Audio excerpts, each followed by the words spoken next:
stand inside the house. Sorry, okay. The Kohen does not go into his own house to confine, nor does he stand inside the house that contains a nega to Just a confine. second. Just a second. Oh, yes, that's right. That is the place.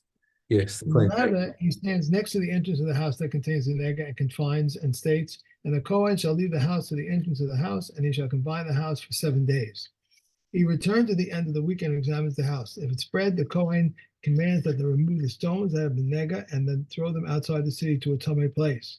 And they shall take other stones to replace the removed stones, and he shall take the other clay and plaster the house. He does not take stones from this side of the house and build them into the other side, nor does he take clay from this side and build it into the other side, nor does he take lime.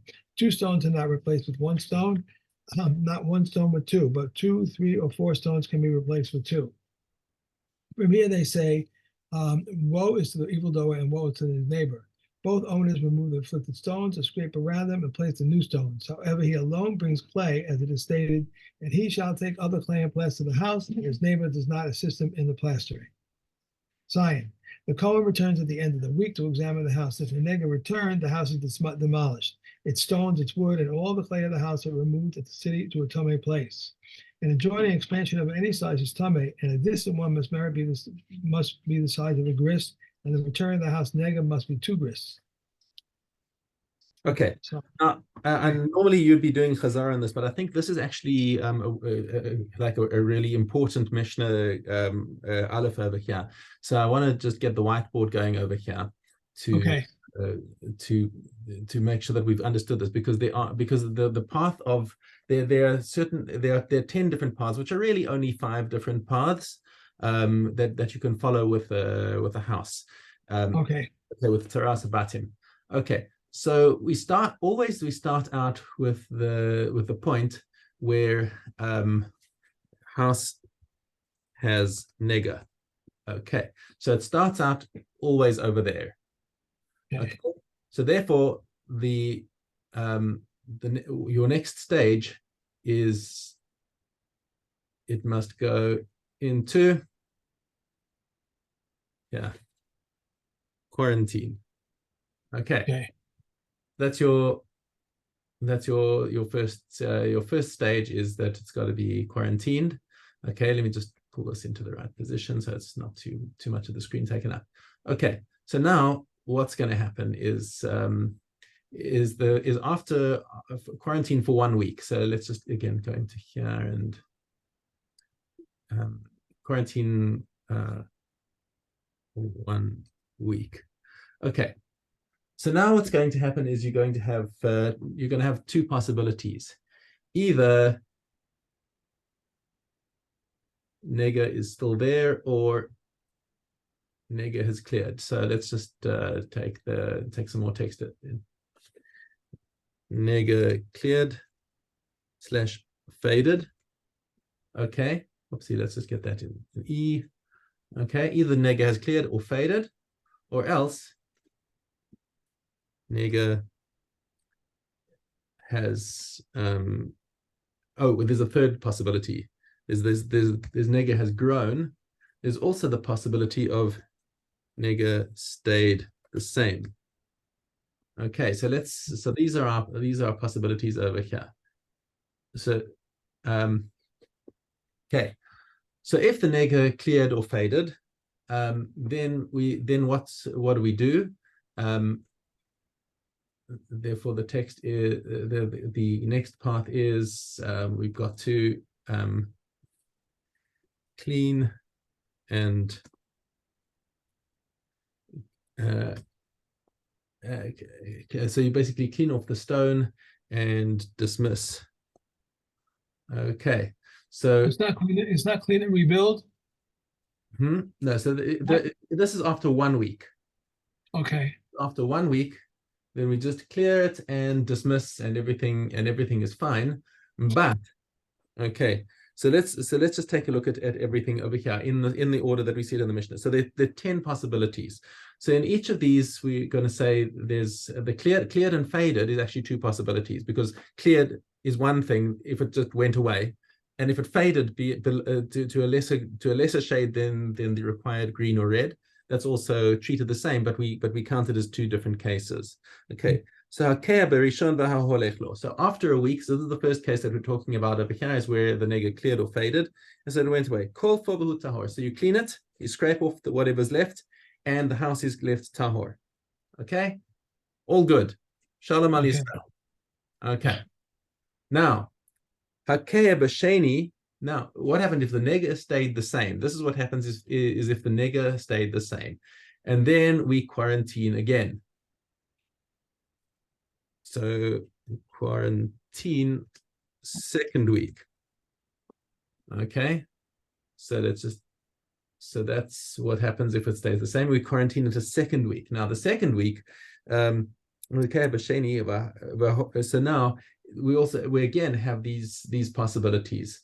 Okay, so what's going to happen is either the nega is going to nega cleared / faded. Oopsie, I spelled it wrong. Nega cleared or faded. Okay, or else we're going to have the situation where the nega stayed or grew. Okay, so because these two are going to have the same halacha. So we're going to count these as two different cases as well. So let me just get these closer to here because we're running out of space over here. Okay, so let's draw again. So quarantine the second week, two possibilities, there and there. Okay, if the nega cleared or faded, so yeah, that's the first case that we do here. Hakeya b'sheni. So after the second week, so again, this was two cases over here. This is two cases over here. So it is hakeya b'sheni v'holech lo kol for okay, so now what do you do with this one?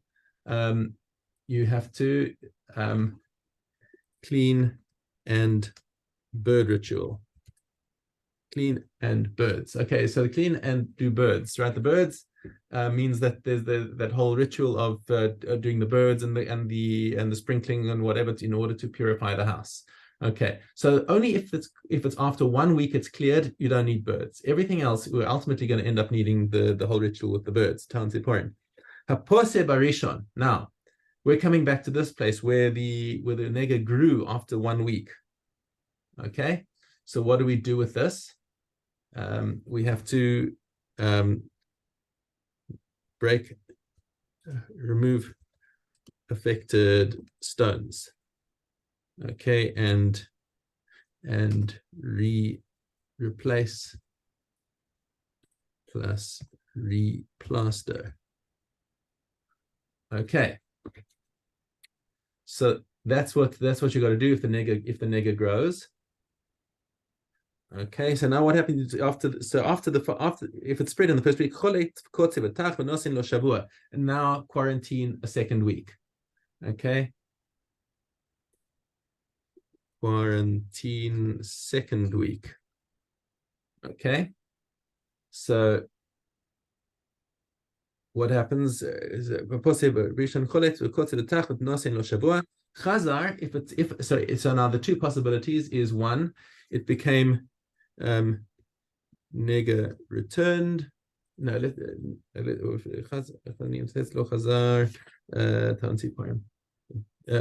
did not return. Do the birds. Okay, here.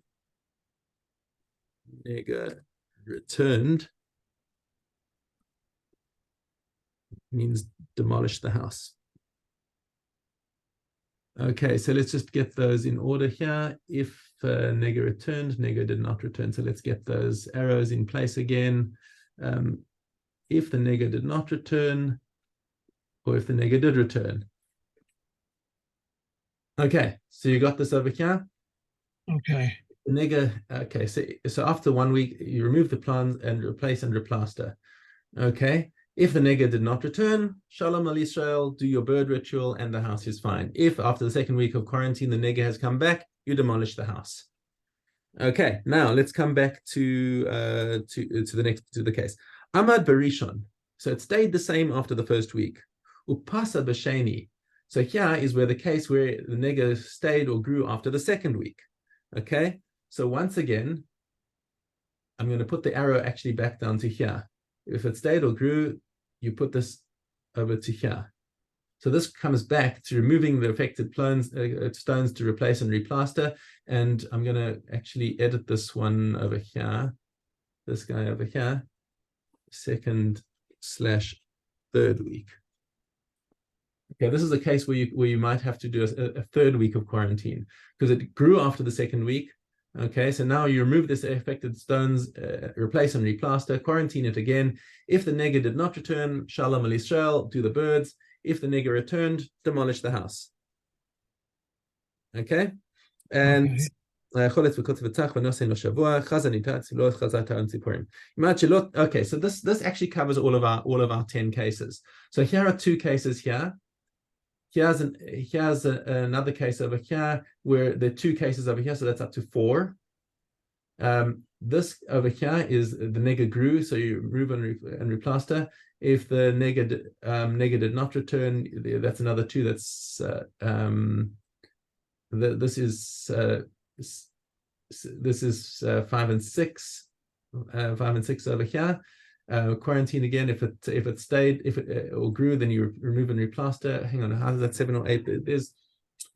There are 10 cases in here. Oh, because here this itself is counted as 2 cases. Okay.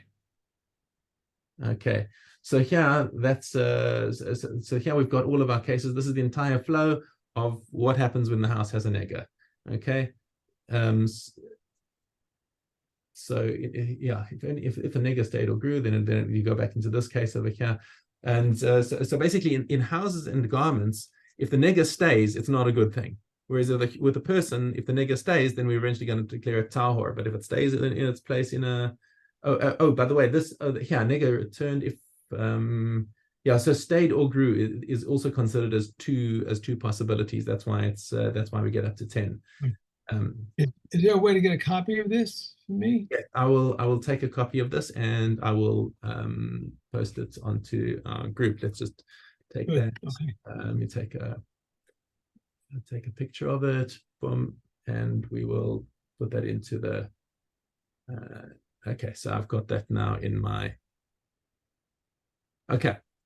Okay, good. Right now, onto the next. So okay, and we also said in all the cases where it's tahor and we have to do the bird ritual, if the bird ritual was done, if the bird ritual hadn't yet been completed and suddenly everything was ready, but then the nega reappeared, bam, too bad, the house gets destroyed.